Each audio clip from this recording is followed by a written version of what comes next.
முருகருக்கு தமிழ் கடவுளுக்கு வாழ்த்துக்கள். நம்ம முருகர் அவர் ஒரு பிறந்தநாளை இந்த அளவுக்கு கொண்டாடுவாங்க நான் எதிர்பார்க்கவே இல்லை. எந்த பிறந்தநாளையும் நான் இவ்வளோ வீடியோ எதிர்பார்க்கவே இல்லை. நான் எப்போவுமே சின்ன நிகழ்ச்சியோ பெரிய நிகழ்ச்சியோ இது வரைக்கும் நான் அப்பாயின்மெண்ட் கொடுத்து அதில் பயங்கர சென்சிட்டி. உங்களுக்கெல்லாம் எவ்வளோ என்னை பற்றி தெரியும் தெரியல. அது வார்த்தை கொடுத்துருக்கணும். அந்த வார்த்தைக்கு சின்ன வயசுலேருந்து அது உயிராக இருப்பேன். என்னை வருதியாத அதை செஞ்சுருவேன். அது என்ன வாக்கு கொடுக்கணும் இது வரைக்கும் அதை வாங்கிருக்கேன். என் கஷ்டமோ நஷ்டமோ இல்லை எனக்கு இவ்வளோ நஷ்டம் வந்துடும் தெரியாது. எதிர்கொள்ளையை நான் அதிகம் கேது கொடுப்பேன். என் தன்னுடைய எனக்கு என்ன லாபம் கிடைக்கிறதோட அவங்க சாப்பிட்றவங்க வாயவே பார்ப்பேன். நல்லா இருக்குன்னு சொல்கிறாங்களா, அதை திட்டுவாங்களா, அவங்களுக்கு பத்துமா பத்தாதா, என்ன சொல்ல போகிறாங்களோ அப்படிங்கிற அளவுக்கு தான் இருக்கும். ஏன்னா 6 ரூபா பைசா நான் போகிற காலத்தில் பாஸ்மதி ரோட்டில் தந்துட்டியில் கிட்டத்தட்ட 1993 நாங்கள் ஒன்றுலேயே ஆரம்பிச்சிட்டேன். 89 மழை வண்டி, அப்புறம் இட்லி கடை, அப்புறம் இட்லி வீட்டுலேருந்து அப்படியே போய் இன்னைக்கு உங்கள் ஆசீர்வாதத்தோட ஆண்டவனும் மக்களும் கொடுத்த வாழ்க்கைன்னு சொல்லுவேன். இந்த 2 பேர் தான் நீங்கள் காரணம் என் வாழ்க்கைக்கு. அதனால ஒரு சின்னவங்க பெரியவங்க எல்லாம் என் ரத்தத்திலே கிடையாது. எதை இருந்தாலும் என்னால் பெற முடியும்னு நீங்கள் வாழ்ந்துட்டு தான் இருக்கோம், கொடுத்துட்டு தான் இருக்கிறோம். கூட பாக்கியராஜ் சார் கணக்காச்சாரர் 2000 நம்ம தான் கொடுத்தோம் முதலமைச்சர் நிகழ்ச்சிக்கு. அதேனால சித்தாரா வைக்கணும் சார் அவருக்கு தலைவராக இருக்கிற 1 லட்சம் நான் கொடுக்குறேன். அதே போல் நம்ம பொருட்குமார் கட்டட தொழிலாளிகளுக்கு இப்படி டெய்லி பண்ணிக்கிட்டே தான் இருக்கிறோம். காலையில் எழுந்தால் பெரிய வேலை தான். யாருக்கு எவ்வளோ 5000 இருக்குது 10000 இருக்குது. இன்னைக்கு அது போயிட்டு இல்லாமல் போயிட்டு இருக்குது. என் வீட்டுக்குள்ளேயே ஓட்ட வேண்டிய காரணமும் யார் வந்தாலும் ஒரு வேலை சாப்பிட்டு போடுறது தான் நோக்கம். இந்த சென்னையில் வீட்டுக்குள்ளே தமிழ்நாடே நினைக்கிறேன் அதுக்கப்புறம் நம்ம ஓட்டு தான் நினைக்கிறேன். வீட்டுக்குள்ள இருக்கிற ஓட்டலுக்குள்ள வெளியே டேபிள் சேரணும். மனைவி சிஸ்டம் பண்ண முடியாது இல்லை. அதாவது பிரியாணி கிடக்கிறனா வீட்டு நான் வாங்கி ஒரு பிரியாணி கொடுக்காம தயிர் சாதமும் சாம்பார் சாதம் சாப்பிட்டு சொல்ல முடியுமா? அப்படின்னா நீங்கள் கொடுத்த வாழ்க்கைக்கு ஒரு கைமாறு. அதே மாதிரி தீபிகா மேடத்தை எனக்கு அடையாளமே தெரியல. நாங்கள் அங்கே பார்த்தோம் இங்கே பார்த்தோம். எங்கே தான் பார்த்தீங்க? லட்சம் சார் கிட்ட பார்த்தோம். அப்படியா சரி நீங்கள் தொடர்பில் இருக்கிற நீங்கள் திடீர்னு இப்படி ஃபோன் பண்ணி இப்படி இந்த நேரத்தில் சொன்னால் 12,000 கிலோ ஆர்டர் எலெக்ஷனுக்கு நாளைக்கு இந்த நேரத்தில் இப்படி சொல்கிறீங்க அப்படின்னு சொல்லி அவங்க மேலே அந்த வருத்தம் தான், வேற ஒன்றும் வருத்தம் இல்லை. அவங்களுக்கு எனக்கு ஆர்குமெண்ட் இது. இந்த ஒரு நாள் இருக்கும்போது சொல்கிறீங்களே எப்படி நான் அந்த பசங்கள்கிட்ட போட வச்சு வாங்குறதுன்னு நானும் சொல்லிட்டு மனசு கேட்கல. அதையும் யோசிச்சு பேட்டரிக்கு நான் தான் காலையில் போனேன். நான் பேட்டரிக்கு போகும்போது உங்கள்கிட்ட சொன்னேன்ல 3 மணிக்கு மூடி போட்டேன். நான் மட்டன் போயிட்டு பேட்டரி போயிட்டு வகுத்து கொடுத்து இவங்ககிட்ட சொல்ல ஃபஸ்ட் ஆர்டர் நாங்கள் சொல்லிட்டேன். இவங்க 100 போதும் 150 போதும்னு இருந்தாங்க. 200 எதிர்பார்த்துருப்பாங்க போல. இல்லை 200மே வந்துடும். அதை பற்றிலாம் ஒன்றும் இல்லை. ஒரு 50,000 ஆகுது 250 ரேட்டு போட்டு விட்டுருந்தேன் அப்படின்னு நாங்கள் சும்மா சொன்னாங்கன்னா அவங்க செஞ்சுன்னு சொல்லணும்ல. 10,000 போட்டாங்க. சும்மா ஒன்றும் இல்லை. அதையும் நம்ம பெருமைப்படுத்தணும். எதையுமே அது 50,000 இருந்தாலும் 10 ரூபா எதுக்குன்னா பேட்டரி அவங்களுக்கு ஒரு சின்ன ஒரு ஏதோ ஒன்று அப்படின்னா வந்திருக்கு. 200 பேருமே வந்துருச்சு. தனிப்பட்டெலாம் இருக்குல்ல. இதே போல் பத்திரிகை துறையில் இதனுடைய ஆற்றல் மிக்க பணி எந்த அளவுக்கு இருந்தால் இவ்வளோ பேர் நீங்களாம் வந்திருப்பீங்க. எனக்கு தம்பி பற்றி ஒரு உழைப்பு இல்லாமல் ஒன்றும் இல்லாமல் சைப்புத்தன்மை இல்லாமல் அவர் இந்த இடத்துக்கு வந்துருக்க முடியாது. அந்த உள்ளத்தை மனதார நம்ம செயலாளர் தொழிலாளர் சொல்கிறாங்க. உங்கள் வாழ்க்கையோடு என் வாழ்க்கையில் இருக்குது. என்னை இவ்வளோ டைம் பண்ணி ஃபைட் பண்ணி கொண்டு வந்த தீபிகாவையும் வாழ்த்தி ஆமாம் அவருக்கும் வாழ்த்துக்கள் சொல்லி அவருக்கு துணையாக இருக்கக்கூடிய அவருடைய ஊழியர்கள் தொழிலாளிங்க அவருடைய குடும்பத்தினர் எல்லோருக்கும் என்னுடைய வாழ்த்துக்கள். உங்கள் வாழ்த்துக்கள் எனக்கும் எப்பவும் உங்கள் நீங்கள் இருந்தால் தான் நான், நீங்கள் இல்லாமல் நான் இல்லை. ஆமாம் அதுபோல் ஆண்டவர் இன்னும் மேலும் மேலும் நல்ல தொழில்துறையில் அவர் சீரும் சிறப்பமாக செல்வம் ஒழித்து வாழ வேண்டும் என்று வாழ்த்துகிறேன். ஏன்னா செல்வம் முக்கியம். என்ன போனாலும் நம்மளுடைய திட்டமிடணும். இதில் நம்மளுடைய கவுன்சிலர் அதிமுக கவுன்சிலர் சினிமா நடிச்சுட்டு இருக்காரு. நம்ம நந்தா தான் டைரக்டரு. நந்தா பெரியசாமி 2 படம் எடுத்துட்டார் ஒரே நேரத்தில். மிக அதிக வேகம்னு ஒன்று. அது இன்னொரு படத்துக்கு என்ன தவிர ஓரியோ 2 திரைப்படம். அவர் ஏதோ ஒரு கேரக்டர் பண்ணிட்டு இருக்காரு. அதனால் அவர் அரசியல்வாதி. ஆக்சுவலாக எடப்பாடி சாருடைய நண்பர் கவுன்சிலரும் ஹெச்ஆர்டின்னு ரொம்ப பேர் பெற்ற ஒரு படிப்பகத்தில் அவரும் வந்திருக்கிறதுல அந்த டேக்ஸ் வந்திருக்கு. ஏதாவது நண்பர்கள் சுற்றி இருப்பாங்க. எல்லோருக்கும் வாழ்த்துக்கள்.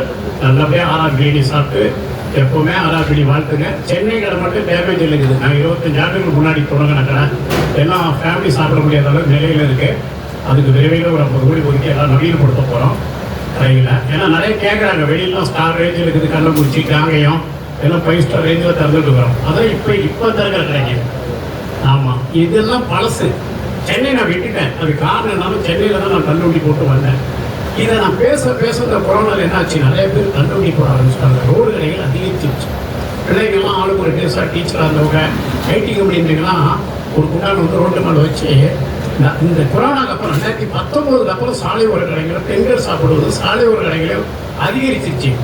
அப்போதான் யோசித்தேன், என்னடா நம்ம போய் இவங்க கூட போட்டி போடணுமான்னு நான் தூக்கி அவுட்டாக்கு போட்டு போன கடைகள்மா அமெரிக்காவில், குவைத்தில் போட்டோம், அமெரிக்காவில் போட்டுட்டு வர கடைகளை, யாழ்ப்பாணம், சிங்கப்பூர் இதெல்லாம் நான் வெளியே போயிட்டேன். இவங்க கூட நம்ம போட்டியாக இருக்கக்கூடாதுன்னு நான் கடையை எக்ஸ்டெண்ட் பண்ணலை.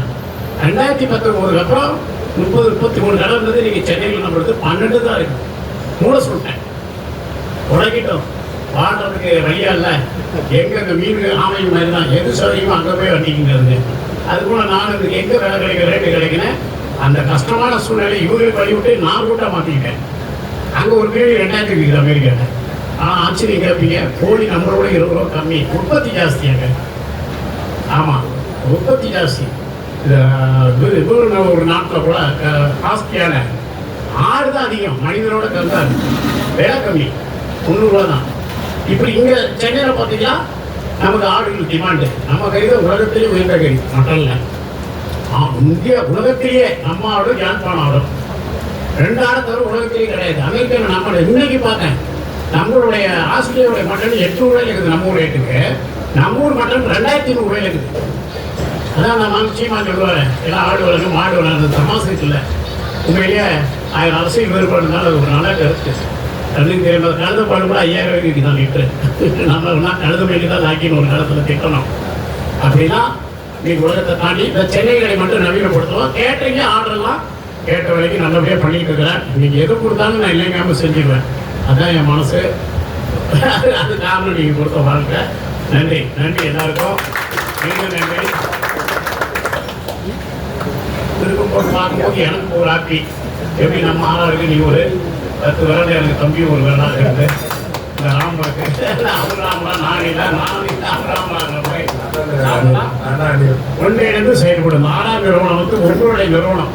நான் இன்னைக்கே உழைச்சிட்டு தான் இருக்கேன். அடுப்பில் என் டேட்டஸ் வச்சா உங்களுக்கு தெரியும், தீரமாக அடுப்பில் இருப்பேன். இப்படிதான் நிகழ்ச்சி 1000 ரூபா அடுப்பில் தான் இருந்தேன். நான் இங்கே பார்த்து மக்களுக்கு துணிச்சல் வரும். அதை விட்டு நான் விலை யாருமே உங்கள் சொந்த தொழில், சீனிவாசம் இருக்கட்டும், நடிகராசம் இருக்கட்டும், தலைவனாசம் இருக்கட்டும், உழைப்பை மட்டும் மிஸ் பண்ணாதீங்க. அதுதான் உங்கள் துணைதான் உங்களை வாழ வைக்கும். அப்போதான் நம்ம மனசுக்கு பிடிச்ச விஷயங்கள், இந்த நடிகரை பிடிக்கிறது, அரசியல் தலைவர் பிடிக்கிறதுலாம் நம்ம. ஆனால் நமக்குன்னு ஒரு பொருளாதாரம் வேணும்னா நம்ம கனவுக்காக நம்ம பாடுபடாமல் அது கிடைக்காதுங்க. நம்ம வரி மூலம் தான் திருப்பி ரிட்டர்ன் வருது மட்டும் புரிஞ்சுங்க. யாராக இருந்தாலும் யாரும் வாய்ப்பு வந்து போட மாட்டாங்க. அதை உணர்ந்து உங்கள் தொழிலையே உங்கள் குடும்பத்து மேலேயே உங்களுக்காக உழைக்கிறீங்க மேலே, உங்களான நண்பர்கள் மேலே, உங்கள் தொழில் மேலே ரொம்ப இருங்க. ஒரு தொழிலை நம்ம ஜெயிக்கணும்னா ஒரு கனவை கண்டா அந்த கனவுக்கான நேரத்தையும் உழைப்பையும் கொடுக்கணும். ஃபஸ்ட்டு நேரத்தை கொடுக்கணும், எந்திரிக்கணும், போய் நிற்கணும், அடுத்து உழைக்கணும். இது இல்லாமல் நம்ம கனவு நிறைவேறாது. உங்களுக்கான வாழ்க்கைக்கு முன்னேற்றத்துக்கு உங்கள் கையில் தான் இருக்குது.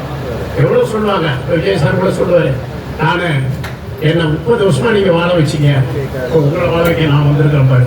எவ்வளோ ஒரு இம்மை பாருங்க. 30 வருஷம் ஃபஸ்ட்டு நீங்கள் வாழ வச்சுருக்கீங்க டிக்கெட் எடுத்து. இதை நீங்கள் புரிஞ்சுக்கணும். உதயநிதி கூட புரிஞ்சுக்கணும். அவங்க அப்பா தாத்தா முதலமைச்சர், அதுக்கப்புறம் அவங்க அப்பா முதலமைச்சர், ஒரு பள்ளிக்குட்டியை தூக்கி முத்தம் கொடுத்து நடிக்கிறாரு. உழைப்பு அரசியல் கருத்து வேறுபாடுகளை விட்டுருவோம். அவங்க உழைக்கிறாங்க பார்த்தீங்களா. இப்போ விஜய் கூட பாருங்க, இன்னொரு கட்டத்துக்கு போகணும்னு வந்து உழைக்கிறாங்க பார்த்தீங்களா. அதனால உங்க தொழிலுக்கு உழைங்க, அப்படி வீரா நேசிங்க. இந்த தொழில் அடுத்த கட்டத்துக்கு என்ன போகணும்னு நிறைய நேரங்கள் கொடுத்து உழைங்க. இந்த தம்பி பிறந்தநாள் அவருடைய குரலாக அந்த வாழ்த்துக்கள் தெரிவிக்கிறார். நம்ம தான் நம்ம உழைப்பு வாழ்த்துக்கள் பேசிக்கிட்டே போயிடுவேன். நன்றி. மகிழ்ச்சி.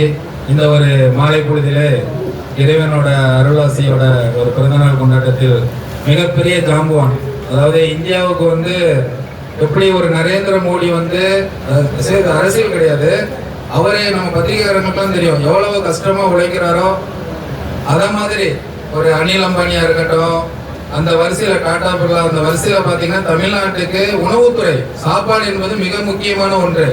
எந்த ஒரு கேட்டகரியா இருக்கட்டும், சினிமாவை விட என்னை கேட்டா உணவு தான் மிக முக்கியமான ஒன்று கருதப்படுகிறது. அதுவும் தமிழர்கள் வந்து சாப்பாடுனாலே எல்லாரும் ஹெல்ப் பண்ணுவாங்க. ஆனா இன்னைக்கு பெரிய பெரிய லெஜெண்ட் எல்லாம் இருக்கிறாங்க. சாப்பாடு விஷயத்துல பாத்துட்டீங்கன்னா எல்லாரும் வந்து அந்த அளவுக்கு இறங்கி செய்வாங்களான்னு தெரியல. நிறைய யூடியூப்ல இருந்து ஒவ்வொரு ஹோட்டல்ஸும் இருக்கு, நம்ம மீடியா எல்லாமே பார்த்துருப்போம்.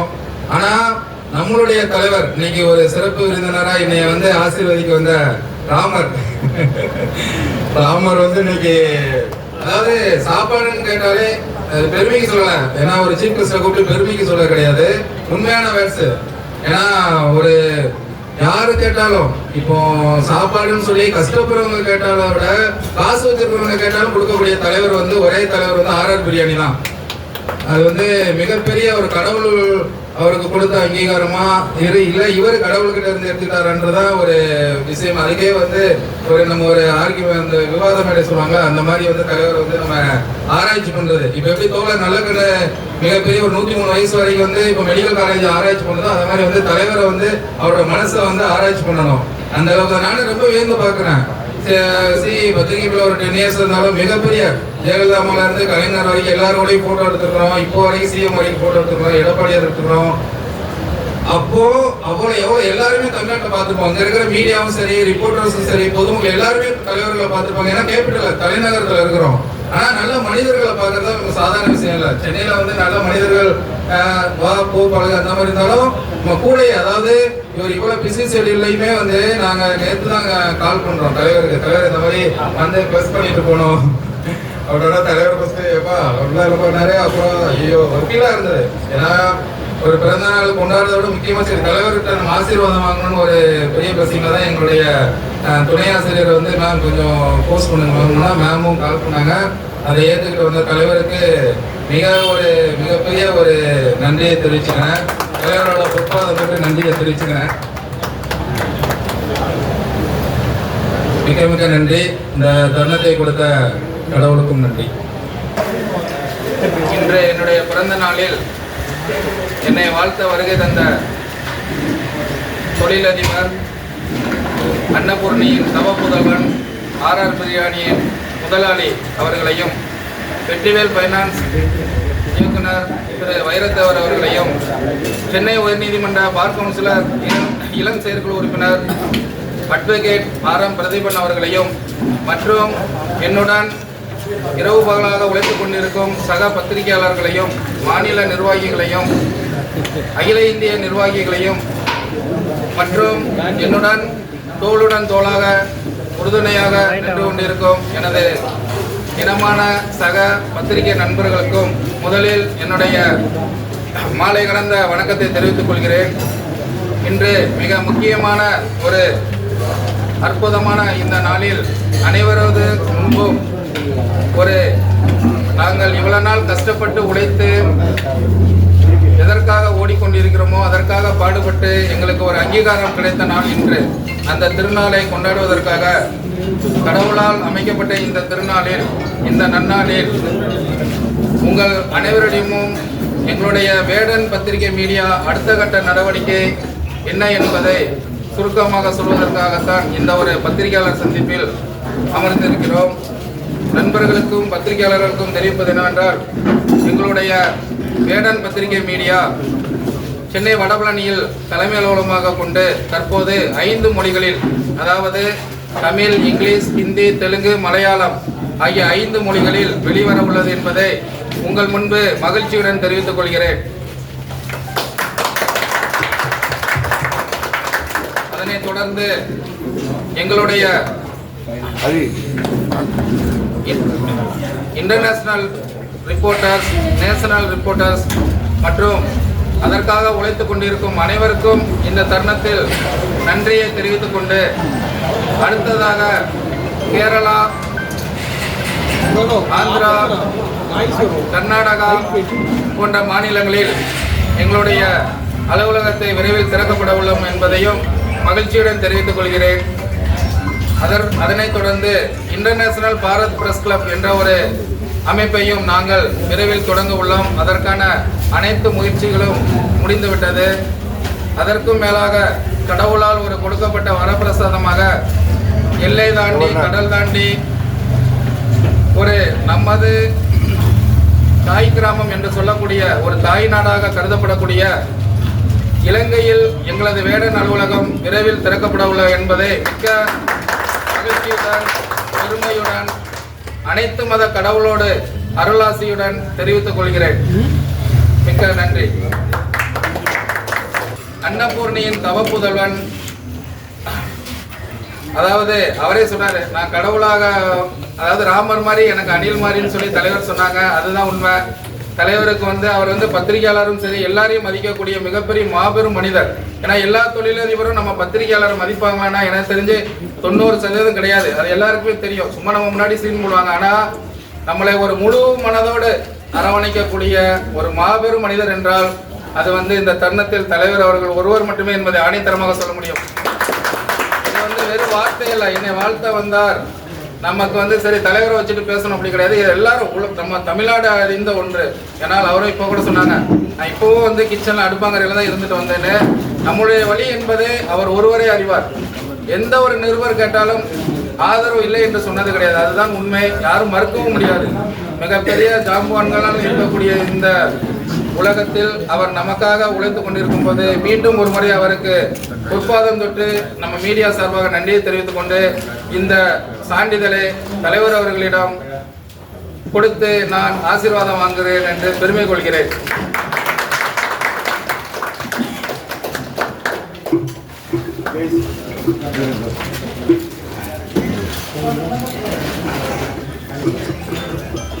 கொழும்புக்கு வந்துருங்களா? படம் எடுத்தாங்களா?